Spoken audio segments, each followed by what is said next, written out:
എല്ലാവർക്കും നമസ്കാരം. എനിക്ക് ഓർമ്മ വെച്ച നാൾ മുതൽ ഞാൻ സ്വപ്നങ്ങൾ കണ്ടു തുടങ്ങിയതാണ്.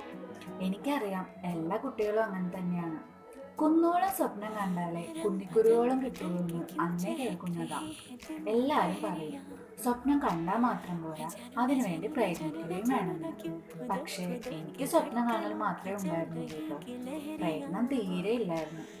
എൻ്റെ ഒരു ഉള്ള ആഗ്രഹമാണ് ജേർണലിസം പഠിക്കണം, ജേർണലിസ്റ്റ് ആവണം എന്നുള്ളത്. അത് വീട്ടുകാർ മുളയിലേ നുള്ളിക്കളഞ്ഞു. പെൺകുട്ടികൾക്ക് പറ്റിയ പണിയല്ലാന്നും പറഞ്ഞു. അന്നത്തെ എന്റെ പ്രധാന വിനോദം വീട്ടിലെ TV സ്റ്റാൻഡിന്റെ ഉള്ളിലിരുന്ന് പേപ്പർ നോക്കി വാർത്ത വായിക്കലായിരുന്നു. ഇന്നും അടങ്ങാത്ത ആഗ്രഹം പത്രപ്രവർത്തക ആവണമെന്നത് തന്നെയാണ്. ആഗ്രഹം തീർക്കാൻ ഞാൻ ഇപ്പോഴും ഇടയ്ക്ക് പത്രമെടുത്ത് വാർത്ത വായിക്കാറുണ്ട്. ഒരു സെൽഫ് സാറ്റിസ്ഫാക്ഷൻ. ഒരാൾക്ക് ഒത്തിരി സ്വപ്നങ്ങൾ ഉണ്ടാവുക സ്വാഭാവികമായിരിക്കും, അല്ലേ? ആയിരിക്കും.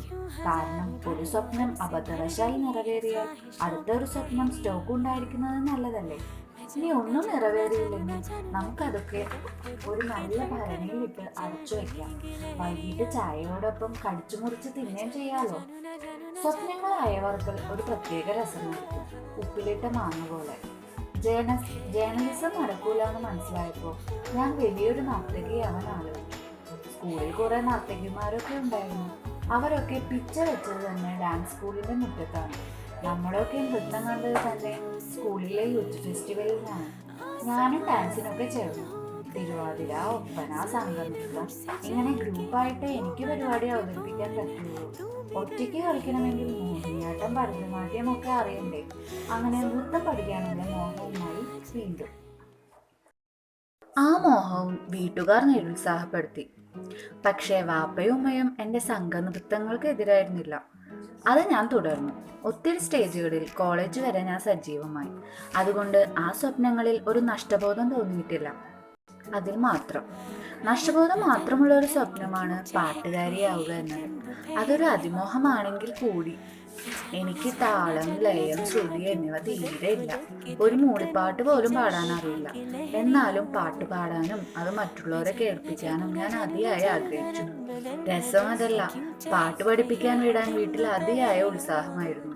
അറിയാത്ത വിദ്യ താല്പര്യം എനിക്കൊരു കീറാമുട്ടിയായിരുന്നു. 2 മാസം മാത്രം എനിക്ക് പോകാൻ പറ്റുള്ളൂ. അത് എനിക്ക് വഴങ്ങില്ലെന്ന് സ്വയം മനസ്സിലാക്കി ഞാൻ പിന്മാറി. പിന്നെ സ്വപ്നം ടീച്ചർ ആവണമെന്നായിരുന്നു, അതും ഹിന്ദി ടീച്ചർ. ഞങ്ങളുടെ സ്കൂളിൽ പുതുതായി വന്ന ഹിന്ദി ടീച്ചറായിരുന്നു അതിന് പ്രചോദനം. ടീച്ചർ കാരണം ഹിന്ദി ഭാഷയോട് അടങ്ങാത്തൊരു അഭിനിവേശമായിരുന്നു. ആ ഒരു സ്വപ്നം ഞാൻ നിറവേറ്റി. കാരണം അതിനായി ഞാൻ പ്രയത്നിച്ചിരുന്നു. പിന്നെ അഭിനയം സ്വപ്നമായിരുന്നു. എഴുത്ത് പിൽക്കാലത്തിൽ എന്നിലേക്ക് വന്ന ഒരു സ്വപ്നമായിരുന്നു. എഴുതുക. പക്ഷെ എഴുത്ത് എന്നത് ആരെയും പഠിപ്പിക്കാനും പഠിക്കാനും പറ്റില്ലല്ലോ. അത് സ്വാഭാവികമായി നമ്മിലേക്ക് ഒഴുകി വരുന്നതാണ്, ഒരു പുഴ പോലെ. ഇന്ന് എന്തെങ്കിലും എഴുതാമെന്ന് വിചാരിച്ച് പേന പിടിച്ചിരുന്നാൽ എഴുതാൻ പറ്റില്ല. അതിന് പരന്ന വായന വേണം, അനുഭവങ്ങൾ വേണം, സാമൂഹ്യമായ അവബോധവും പ്രതിബദ്ധതയും വേണം. ഇതെല്ലാം നേടിയെടുക്കണമെങ്കിൽ നമുക്ക് വായനാശീലം വേണം. വായനാശീലം എന്നോ എവിടെയോ വെച്ച് എനിക്ക് നഷ്ടപ്പെട്ടതാണ്. അതിന് തിരിച്ചു പിടിക്കണം. ജീവിതത്തിൽ പൊടിതട്ടിയെടുക്കേണ്ട കുറച്ച് നല്ല ശീലങ്ങളുണ്ട്. അതിലൊന്നാണ് വായന. വായന നമുക്ക് മറ്റൊരു ലോകമാണ്. അത് സങ്കല്പങ്ങളുടെ തുറന്ന ജാലകമാണ്. ആ ജാലകത്തിലൂടെ നമുക്ക് എവിടെ വേണേലും കടന്നു ചെല്ലാം. അനുവാദമില്ലാതെ. ചിറകില്ലാത്ത പക്ഷികളാകാം, സ്വരമില്ലാത്ത ഈണങ്ങളാകാം, രൂപമില്ലാത്ത ചിത്രങ്ങളാകാം. സങ്കല്പങ്ങളുടെ വളർച്ചയ്ക്ക് വായന അത്യന്താപേക്ഷിതമാണ്. എന്നെ കേൾക്കുന്നത് അമ്മമാരാണോ, ടീനേജേഴ്സ് ആണോ, മുത്തശ്ശിമാരാണോ, അതോ ചെറിയ കുട്ടികളാണോ എന്ന് എനിക്കറിയില്ല.